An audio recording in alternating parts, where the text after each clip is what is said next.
sense. Well, this is a little off subject here, but I've read somewhere that the Germans did have alien technology. Apparently there was a downed craft. I believe it was a Pleiadian craft that they got their hands on. Yes, do you have any direct knowledge of this, or is it just through your research that you found out about this? The information I was given was that the Pleiadians, that is, deliberately crashed a vehicle in the Bavarian Mountains in late 1935 to give them the technology and also apparently enough gold to bail out the Reichsbank, because they, and this was, when I say the Pleiadians, this was a very specific group of them, the Aldebaran group. Right, there's several. Yeah, there's five Pleiadians. basic. Okay. Seven sisters planet, they call it, seven star systems, all part of the Pleiadians. There's seven planetary systems, and 4 or 5 of them are part of the Council, and the Aldebaran group is one of these, what should we call it, a splinter group. They're almost outlaws, not truly outlaws, but they do not heed the follow any of the rulings of the General Council, and they do things on their own. And they were concerned because they had helped engineer some of the Aryan groups, and Hitler was saying that he was all for the Aryans, and they bought that, and they were concerned with this. And they were able to time travel, and they saw that Hitler was going to be losing the war. And they were concerned about preserving the Aryan stock. So they offered to help Hitler. Certain conditions went with it. And this is one of the interesting aspects of it, because I got wind of this and got the information. And literally the information came from the horse's mouth. Which horse? The Pleiadians. Oh, that you got? Yes. Okay. And they made an agreement. They tried to make an agreement with Roosevelt. Roosevelt wouldn't have it.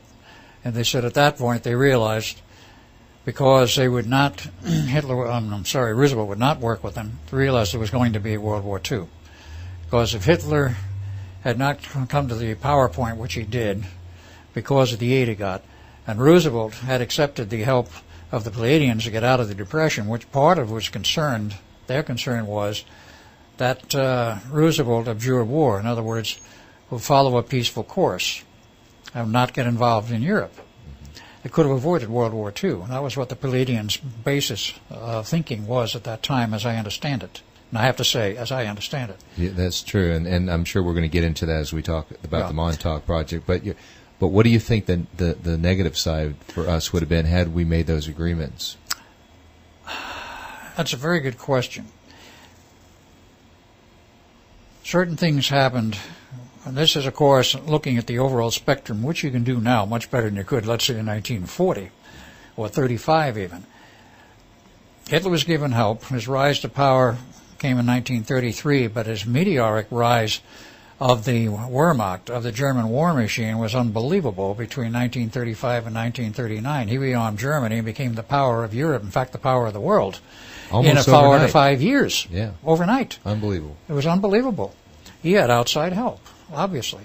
He had financial help in order to pay everybody. He also used the financial trick under Schacht, who was the head of the Reichsbank, of doing what we had done originally in the U.S. Constitution money was issued by the government and not by the banks. The banks will charge you interest, and eventually they'll bury you. But he did the same thing in Germany. He instituted constitutional money under the German Constitution by the banks being cut out of the picture in part. I don't think they cut them out totally. Our Federal Reserve would not like that, by the way. Well, we're not going to the Federal Reserve System. But he had the German government issue the money to pay for the war machine, to pay for the armaments he had ordered and so forth, and the whole thing went together very well. The German people were totally in back of Hitler. There were of course, a few dissidents. The dissidents eventually went to the camps. Now, one of the things which the Pleiadians extracted from him as an agreement for their help was, he says, we know you have a Jewish problem, but there will be no rough stuff. There will be no harsh handling of the Jewish situation. It will be handled discreetly, calmly, and with kid gloves. He agreed to this, and so did the man who was the head of the SS. Is that Himmler? Himmler. Himmler and Hitler both agreed to this, as well as the other top people. There was no hatred against the Jews in 1935, 36. They were inviting them to leave. And large numbers did leave Germany between 1933 and 1939, roughly 1 million. because the German population of Jewish people dropped from 1.55 million in 33 to 0.55 million in 1939, those records coming out of the World Almanacs for the various years.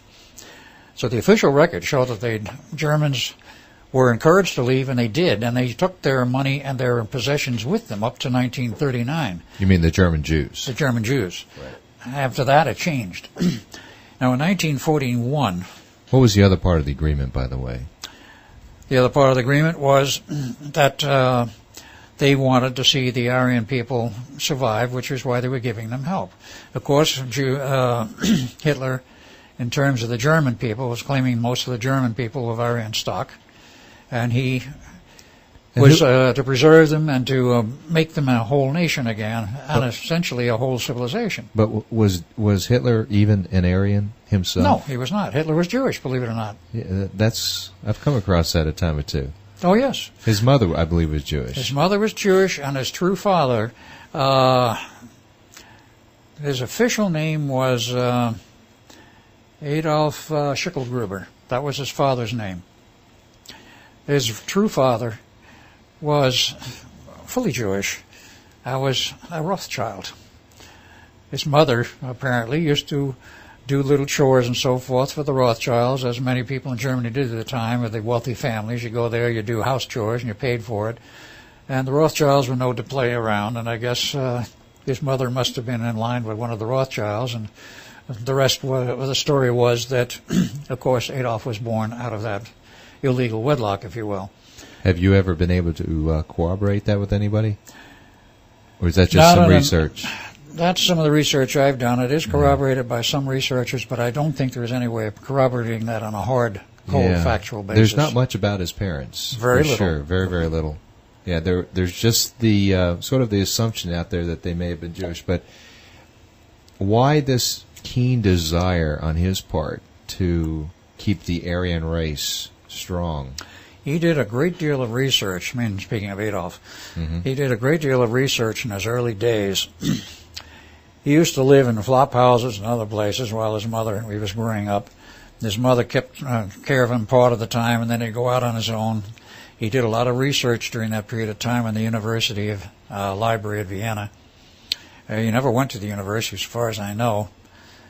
But eventually, when his mother died, he came into inheritance, and he sort of cleaned up his act and dressed up properly and shaved off his beard. And then he became involved in some of the metaphysical research societies. And one of them ran him through a ritual, which was basically an opening to him of certain of the metaphysical aspects. He became, through peyote, a certified black master in 1913 or 1914 in one of the metaphysical societies. And he was accepted as being part of the black arts side of it at that time. Came World War I, he volunteered for the service, and he became a courier on the front line. This is verified history and verifiable. And he took the job, which had a typical life expectancy of 2 weeks. He lasted throughout the entire war as a courier. How did he do that? That's what a lot of people want to know.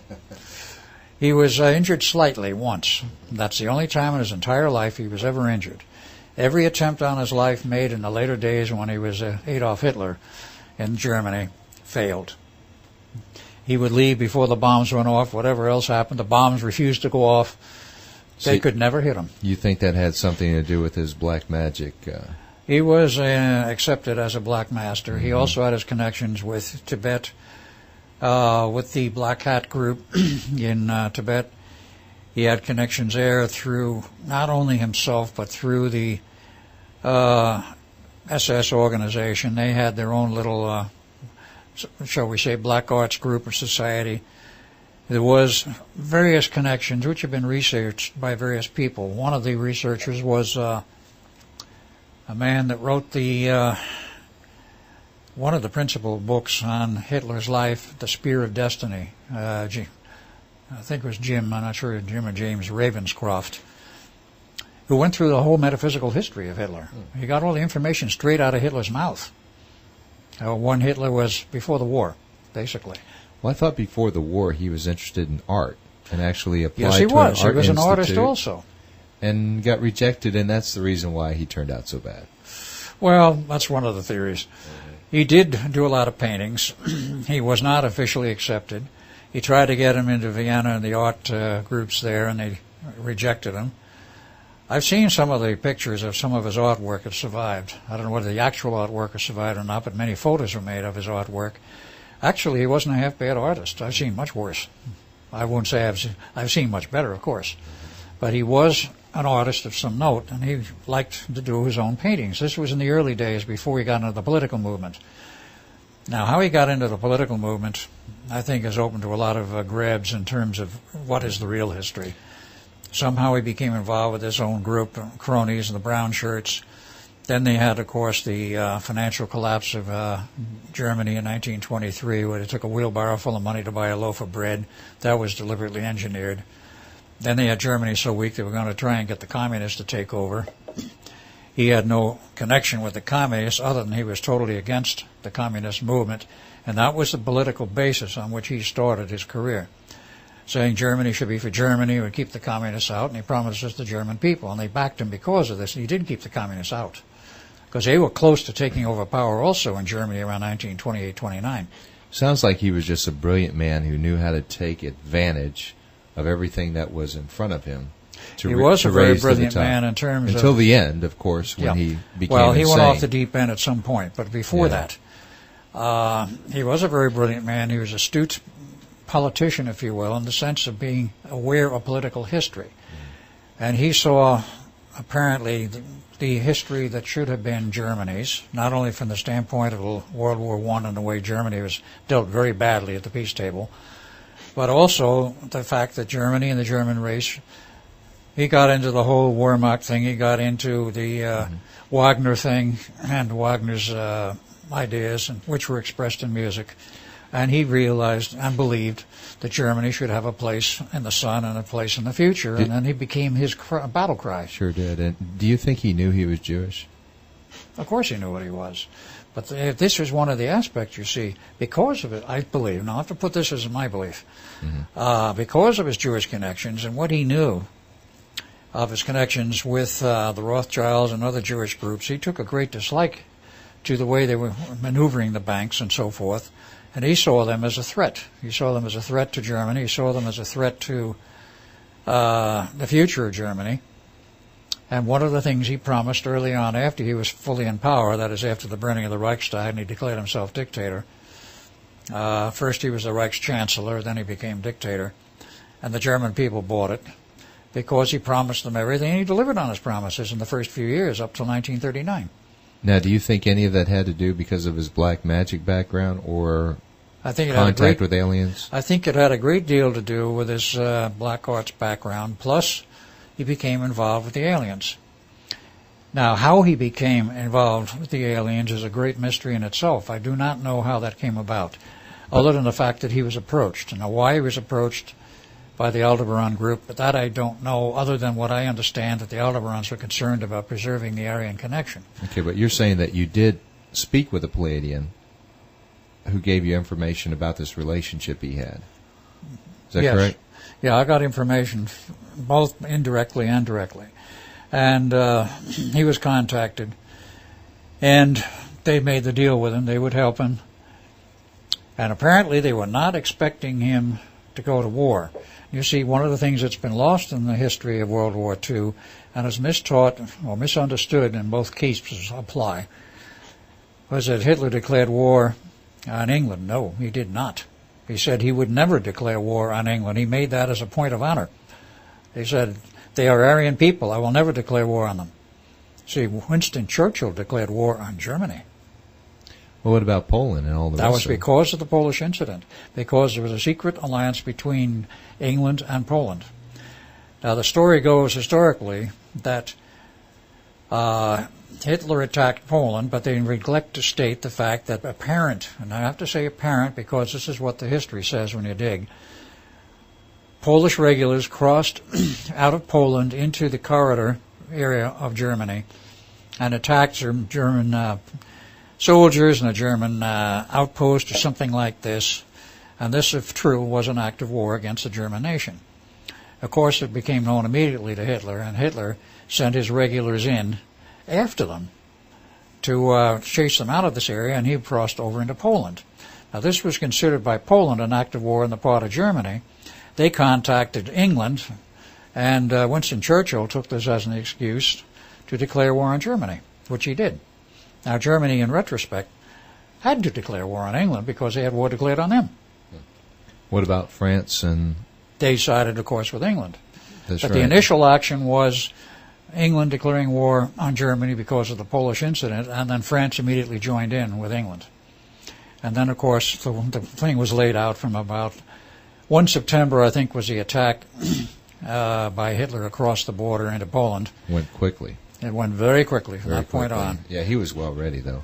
I mean, if you just look at the way his nation was configured, it was configured for war. He was no set question for war. about it. He was set for war. There was Right. no question about it. Yeah, so he was expecting it. Okay, let's kind of get back a little bit. We one thing about this program is we take some interesting twists and turns. Yes. As one question leads to another question Yeah. to another. Is there anything you want to? Well, there's one thing I want to add. Yes, Okay. the Pleiadians pulled out of their backing in 1941, and they just withdrew.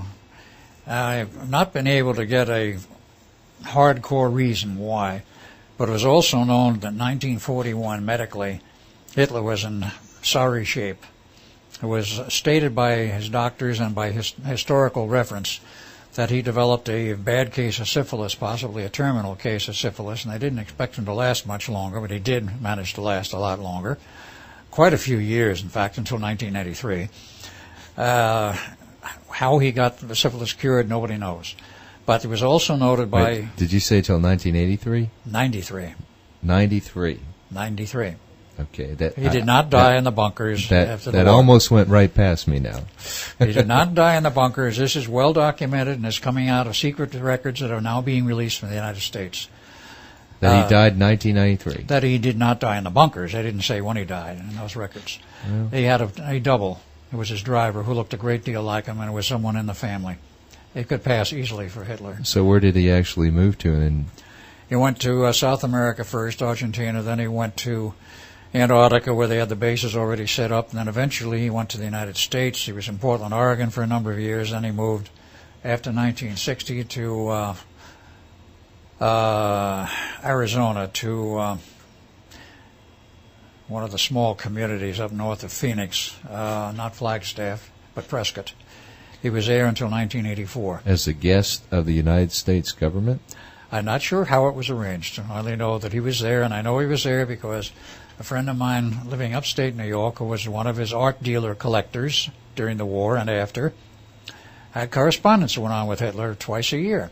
And he says up until 1984, he kept sending letters to Adolf in Prescott, Arizona, and they were returned. And that is not the letters, but an answer was given back to him by Adolf. In 1984, the correspondence ended. Now, he assumed that Adolf died in 1984. He didn't know. But other records I know of, and people who were in the CIA have said flat out they saw him in La Paz, Bolivia in 1989. So did he enjoy a comfortable life, you think? Apparently he enjoyed a comfortable life thereafter. There are many aspects of this one can speculate on. Why was he allowed to leave? Yeah. And why was he allowed to go to the U.S.? Why was he never treated as a war criminal? One would have to speculate and say he obviously, in the eyes of someone, was not a war criminal, i.e. he did the job that he was set up to do. This, of course, was going to tread on an awful lot of people's toes, but you have to look it back from history, as it were, and get away from the close perspective and get a more distant perspective and find out who benefited from World War II. I'd say the bankers. Exactly. They set it up. They wanted it. We hadn't had a war since the World War I, so let's have another one. It turned out to be a bloody mess, but they made tons of money because they financed both sides, and they make money off of both sides. They don't care who wins or loses.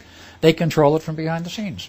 But, from their perspective, it'd be a lot easier to kill him than risk the chance of having someone see him and identify him. Well, they did identify him in Portland, Oregon in 1960. They had his picture published in the newspaper. Huh. And that's when he fled to Arizona. So you actually just talked to people who say they have seen him have known him Yes, in all these I have. years. Wow. Now, That's rather... it's hard to explain. It's going to be hard to the bottom prove it. line as to why they did what they did. So in your mind, you feel there's a better than 50% chance that he actually lived to 93. Yes. Now, the problem was, of course, after the war went on, it got to other people were involved in the side issues, the concentration camps, and all of that is a very sticky mess and a sticky wicket. And how many died in the camps, didn't die in the camps, I don't even want to get into because it's a very, very sticky and controversial mess. The claims and counterclaims, everybody knows this, everybody's read it. There's just a lot of people, basically. Yeah, a lot of people died in the camps without any question. We'll leave it that way. But why the hatred toward the Jews? He felt that they were the ones, as I read it, felt that they were the ones who were responsible for the problems of Germany in World War I, because historically the Kaiser was ready to call the war quits in 1916. He actually approached the English government. He says, look, you're losing the war. I don't want anything out of this. Let's just end the war, silly war here. I want no territorial encroachments or advancements. I don't want anything to be out of this. End the war, leave all the boundaries the way they are, and let's be friends, so to speak. Most of the British government went along with this, because this was what the Kaiser of Germany said, and he approached the English government. It was in a stalemate at that point in 1916. Yeah. And everyone except the then Premier, Prime Minister of England, was willing to go along with it. He wasn't. Now, historically speaking, and of course he's going to step on some toes, but historically speaking, he had a lot of Jewish friends, and they told him, you don't have to do this. We can arrange for you and see to it that you will win the war. We'll get the United States in on your side in the war, and you'll win it against the Germans. Well, how do I do this? He says, just do what we tell you. And the first thing they did, of course, going through the United States to the then President Woodrow Wilson in period 1914 and 1918, and a little beyond, of course. They had Woodrow Wilson, because he was beholden to certain interests in the U.S., who got the lawsuit off of his neck, having been a little bit too amorous as the president of Princeton University with one of the other people's wives. That was held up. He was being sued. The suit was paid, and they said, we'll fix it up for you, but you are beholden to us, and we want a favor out of you in the future. The favor was that you will appoint the first Jewish justice to the United States Supreme Court, which was Chief Justice Brandeis in 1916. And you will also be looking for the time and the point where you will get the United States into war on the side of England against Germany. And, of course, the hue and cry was, remember the Lusitania, which was sunk in 1916, by the way, not 1917. In fact, it was a little earlier than 1916. But then there was another hue and cry about a ship being sunk in the Thames River, a boat which had a lot of American citizens on it. Well, this went to Congress. Congress declared war. And, of course, we came on the side of England. And, of course, we beat Germany. 6 months after this incident with the riverboat on the Thames occurred, it seems like it was still plying up and down on the Thames, and it was suddenly discovered that the ship had never been hit. The whole thing was a manufactured incident. What do? Say, whoops, we made a mistake, we're not in the war? You can hardly Not at that point. Not at that point you don't. Hitler's view on this was, right or wrong, this was his view, that the Jews were involved in the background and controlled banking. The Rothschilds controlled all the banking in Europe. There were other Jewish as well as non-Jewish bankers, who weren't all Jewish, controlling the banking interests of Europe, of England, and so forth. And they arranged for the loss of World War I, and they were setting up Europe again for something. And, of course, they wanted Germany held down. That was his viewpoint, and he was against the whole Jewish cabal, the whole Jewish interest, and wanted all of the Jewish bankers out of Germany, and he got them all out. Well, Al, but I'm trying to tie this together with what you're saying, that he lived to 1993 because he did something right. Now, it seems in somebody's view, yes. In somebody's view. So the question is, who's controlling the agenda here? That is correct. And do you think it could be someone beyond the bankers, the Rothschilds? Absolutely. Okay. Absolutely. Go into that for a second. You have another aspect here. Who do the bankers belong to? That is, in terms of their private organizations. All of the bankers have other groups they belong to. Today, of course, we know about such groups as the Bilderbergers, Council of Foreign Relations, Trilateral Commission, the Club of Rome, which is older than any of those, and the Illuminati, which goes back much further. They're all connected together, and they all have their own little agendas of what they want to do, the way they want to divide up Europe or control Europe or unify Europe. Today, they want to unify Europe. And they have a long-term plan. And the long-term plan doesn't cover just 10 or 20 years. It's 50 to 100 years in advance. And they see what they want to do. And these people are not stupid, I must add. They are very intelligent. They're very high IQ. But they look at it their own way as to what they think is, in their view, they are given the right to rule the world and rule Europe and eventually the world. They think they know what's best for everybody. Where do they get this view from, though?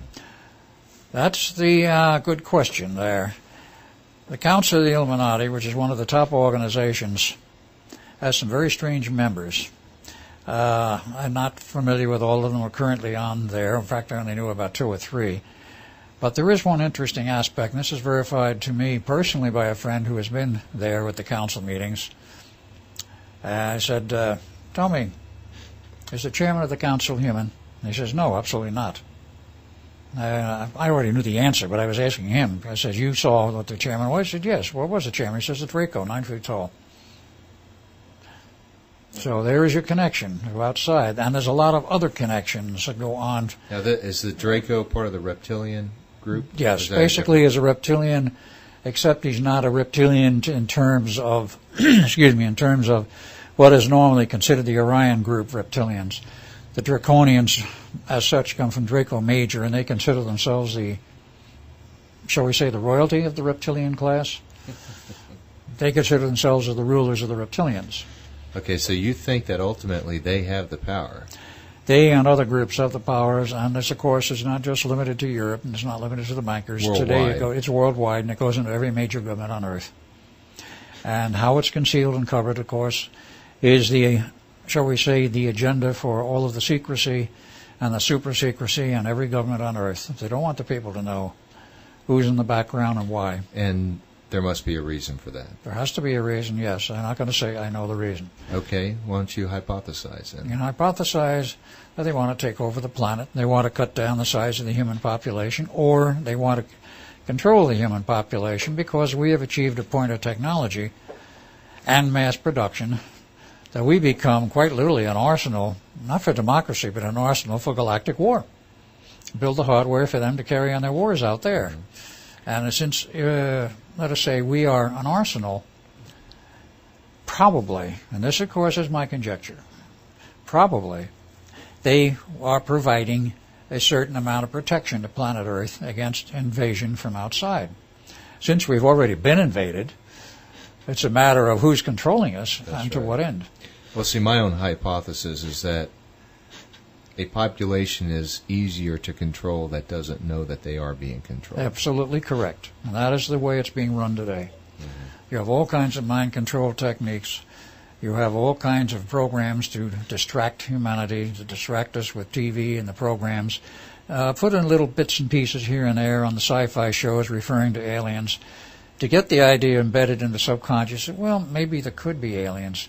But if anybody comes up and say, are there any aliens? A hardcore statement on, let's say, a news program? Of course not. We've never seen any evidence of this. Ho, ho, ho. Every expert in the field, every political expert will deny it, even if they have seen them. It's almost so absurd it's funny. It is absurd, and it is funny. Yeah. Sick funny, I might add.